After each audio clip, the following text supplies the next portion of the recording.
Bihar police की तैयारी करने वाले सभी युवाओं को मेरा नमस्कार। दोस्तों, आज मैं आपको ये बताना आया हूँ कि आपके हर सब्जेक्ट से किस टॉपिक से ज़्यादा क्वेश्चन आते हैं आपके एग्जाम में।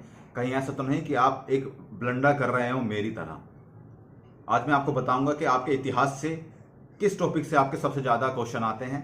लास्ट ईयर के पेपर से मैंने जो एनालिसिस किया है, जो मैंने एनालिसिस करके आपके लिए एक मलाई लेकर आया हूँ, अगर आपने ये चीज़ें पढ़ ली तो आप समझिए कि आपके इतिहास का, क्योंकि जो आपका जो इतिहास का सिलेबस है वो इतना वाइड है कि आप सब कुछ नहीं पढ़ सकते हैं। तो आपके जो इतिहास का 70 से 80% आपका सिलेबस कवर हो जाएगा इन्हीं टॉपिकों से। सिर्फ आप इन टॉपिक को अगर कर लेते हैं, आपको सब चीज़ें पढ़ने की जरूरत नहीं है। जैसा आप अभी तैयारी कर रहे हैं, ऐसे जब मैंने तैयारी स्टार्ट की थी, मुझे लगता है आप सब लोग इस बात को रिलेट कर पाएंगे अपने आप से। जब मैंने तैयारी स्टार्ट की थी तब मुझसे सबसे बड़ी गलती यही हुई थी। जब मेरा कई बार सिलेक्शन नहीं हुआ तब मुझे लगा कि मुझे अपनी कमियां जो ढूंढनी चाहिए कि मेरी कमी कहाँ है।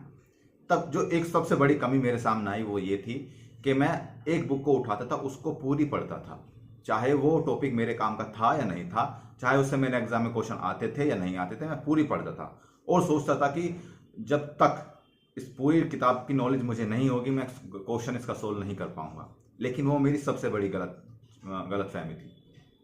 मैंने पॉइंट जो टॉपिक्स थे वो पॉइंट आउट किए और मुझे पता चला कि इन्हीं टॉपिक से, मैंने लास्ट ईयर के क्वेश्चन पेपर्स देखे, तब मुझे पता चला कि इन्हीं टॉपिक से, ये बात छोटी जरूर है, ये बात आपको छोटी लग सकती है, लेकिन आप बात बहुत बड़ी है, आपके सिलेक्शन में बहुत बड़ा रोल प्ले कर देगी। आप जितनी मेहनत कर रहे हैं आपके साथ उतनी मेहनत मैं भी कर रहा हूं ताकि आप सब लोगों का सिलेक्शन हो जाए। अगर आपके सिलेक्शन में इतना सा भी अगर पार्ट मेरा होगा तो मुझे इस चीज़ के लिए बहुत खुशी होगी। इस चीज़ के लिए मैं मेहनत कर रहा हूं आप सब लोग के साथ। आप स्ट्रेटेजी की चिंता ना करें, आप बुक्स की चिंता ना करें, कहाँ से पढ़ना ये चिंता ना करें, बस आप मेहनत की चिंता करें कि आपको मेहनत करनी है। तो उसके बाद जब मैंने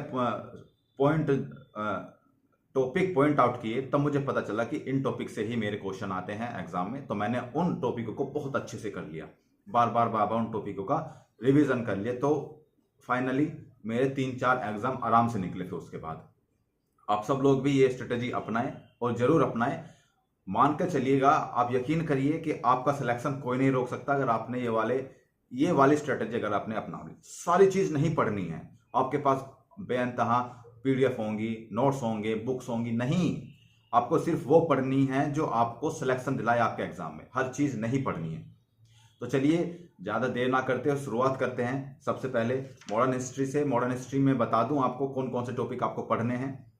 सबसे पहला, और आप इसको नोट डाउन भी कर लीजिएगा, सबसे पहला, भारत आने वाले यूरोपीय यात्री और उनकी कोठियां और वो किसके शासनकाल में आए थे, ठीक है, उनकी जो किस सन में आए थे, वो सारी चीजें आप पढ़िएगा, बहुत अच्छे तरीके से नोट कर लीजिए। दूसरा है वायसराय के मुख्य कार्य, जो भी वायसराय थे उनके मुख्य कार्य क्या क्या थे। तीसरा आए थे कि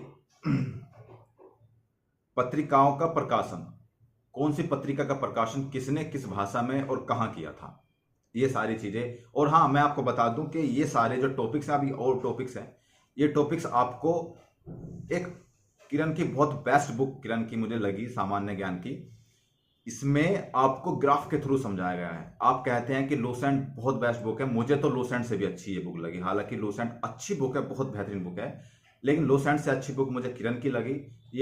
इस वाली बुक में हर जो टॉपिक हैं वो एक पॉइंट टू पॉइंट टॉपिक दे रखे हैं। उसमें क्या है कि ग्राफ के थ्रू समझाया गया है बहुत अच्छे तरीके से। जब तक हम ग्राफ बनाते हैं तो हमारे ग्राफ से बहुत अच्छा समझ में आता है, ये आपको भी पता है। तो आप ग्राफ के थ्रू अगर उसमें समझेंगे तो आपको बहुत अच्छा लगेगा। वो बुक आप देख लीजिएगा। और लास्ट ईयर के जितने भी क्वेश्चन पेपर्स में जितने भी क्वेश्चन आए हैं वो सब उसमें इंक्लूडेड हैं। आपकी तैयारी भी होगी और बेस्ट बुक है मेरे हिसाब से, और आप सब लोगों को खरीद लेनी चाहिए। ये जो टॉपिक मैं बता रहा हूँ सारे टॉपिक्स उसमें मिलेंगे आपको, और आगे जितने भी वीडियोस में जितने भी सब्जेक्ट के टॉपिक मैं बताऊंगा वो सारे उसमें मिलेंगे। तो आगे शुरुआत करते हैं। प्रमुख संधियां, आप इनको नोट करते चलिए कि प्रमुख संधियां किन किन के बीच में हुई थी, ठीक है। प्रमुख संस्थाएं, किसने इसकी स्थापना की, मुख्य कार्य क्या थे, कब इसकी स्थापना हुई। अगला है भारत सरकार अधिनियम की मुख्य बातें, जो भी भारत सरकार अधिनियम आए हैं, जो भी चार्टर एक्ट आए हैं, उनकी मुख्य बातें क्या है। सब कुछ नहीं पढ़ना है, केवल मुख्य बातें पढ़नी है। जो आपको लगे कि ये मुख्य बात इसकी है तो आप उसको नोट डाउन कर लीजिए। अगला है स्वतंत्रता संग्राम। आपके स्वतंत्रता संग्राम में जितने भी स्वतंत्रता सेनानी थे उनके बारे में बहुत डिटेल नहीं पढ़नी है, क्योंकि आपको बिहार का एग्जाम, बिहार पुलिस का बहुत डिटेल में नहीं आता, बहुत डिटेल में नहीं पढ़नी है। आप इसको ओवरव्यू के तरीके से पढ़िएगा, ठीक है। उपाधियां किसने दी, किसको दी, कब दी और किसके शासनकाल में दी, ठीक है, ये सारी चीजें पढ़िएगा। पुस्तकों के लेखक के, किस पुस्तक का कौन लेखक है और इसने किस भाषा में पुस्तक लिखी है। प्रमुख युद्ध जैसे कर्नाटक के युद्ध हो गए, प्लासी का युद्ध हो गया, बहुत सारे युद्ध हुए हैं हमारे इतिहास में, तो आप सब लोगों को उनको पता रखना चाहिए कि वो कौन सा युद्ध किस संधि के बाद समाप्त हुआ, ठीक है, ये सारी चीजें आपको पता होनी चाहिए। कांग्रेस के अधिवेशन, कांग्रेस के अधिवेशन में किस अधिवेशन में, जो महत्वपूर्ण अधिवेशन है आप उनको ये भी पता करिएगा कि उसके अध्यक्ष कौन थे और उस अधिवेशन में मुख्य बातें क्या थी और अधिवेशन किस सन में, महत्वपूर्ण अधिवेशन किस सन में कहां हुआ था। ये सारी चीजें बहुत इंपॉर्टेंट है आप सब लोगों के लिए। और जो महत्वपूर्ण नेता हैं हमारे, जो स्वतंत्रता सेनानी हैं हमारे, जो महत्वपूर्ण नेता हैं, उन सब लोगों के मुख्य कार्य क्या थे, वो किस फील्ड में बहुत ऊंचे थे। अगर जैसे मैं कहूं महात्मा गांधी हैं तो अहिंसा और स्वतंत्रता सेनानी के रूप में और एक महान नेता के रूप में उभरे थे।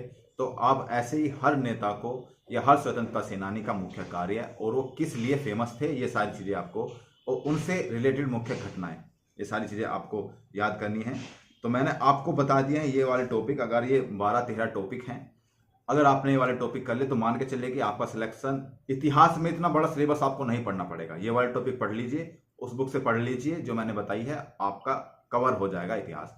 आने वाली वीडियोस में मैं आपको बताऊंगा, क्योंकि मैं आपको एक बात और बता दूं कि मॉडर्न हिस्ट्री से सबसे ज्यादा क्वेश्चन आते हैं आपके बिहार एग्जाम में। और मॉडर्न हिस्ट्री अगर आपने अच्छी कर ली तो एंशिएंट मिडाइवल हिस्ट्री बहुत ज्यादा क्वेश्चन नहीं आते, उनके भी टॉपिक में बताऊंगा आपको आने वाली वीडियोस में। भूगोल के, पॉलिटी के और बहुत सारे साइंस के बहुत सारे टॉपिक्स में आपको बताता चलूंगा। बस आपको क्या करना है, ये जो मेहनत है ये आपको डबल कर देनी है, क्योंकि फॉर्म आने वाले हैं अब, क्योंकि इसमें इतने सारे लोग फॉर्म भरेंगे, आप सब लोग जानते हैं। अगर वैकेंसी, सपोज करो वैकेंसी 1 है तो उसमें फॉर्म भरने वाले 500 या 1000 लोग होंगे। तो उस हिसाब से आपको मेहनत करनी है कि आपको उन सबको बीट करके आगे बढ़ना है। मेहनत आपके साथ मैं कर रहा हूँ, टॉपिक मैं आपको बताऊंगा, आप बस पढ़ते चलिए, मेहनत करते चलिए, जो मैं बताता रहा हूँ वो पढ़ते चलिए, आपका सिलेक्शन डैम श्योर 100% होगा, ये मैं गारंटी लेता हूँ। हमारे साथ बने रहिएगा और आने वाली वीडियोस में बहुत सारी चीजें आपको पता चलेगी, आपसे, आपके एग्जाम से रिलेटेड, आपके बिहार पुलिस से रिलेटेड, क्योंकि मैं जिस पद पर हूं आप सब लोग जानते हैं मैं कहाँ हूं। तो वहां से उठकर मैं आया हूं, वो एग्जाम पास करके फिर उसके बाद एक और एग्जाम पास करके यहाँ तक आया हूं। तो मुझे पता है कि सारी प्रॉब्लम कहाँ आपको आने वाली हैं, उसी क्रम में मैं आपको सारी चीजें बताता चलूंगा। तो मिलते हैं अगले वीडियो में, तब तक के लिए जय हिंद। तैयारी करते रहिए, मेहनत करते रहिए, खुश रहिए, स्वस्थ रहिए, मस्त रहिए, ज्यादा लोड लेकर तैयारी ना करें। जय हिंद।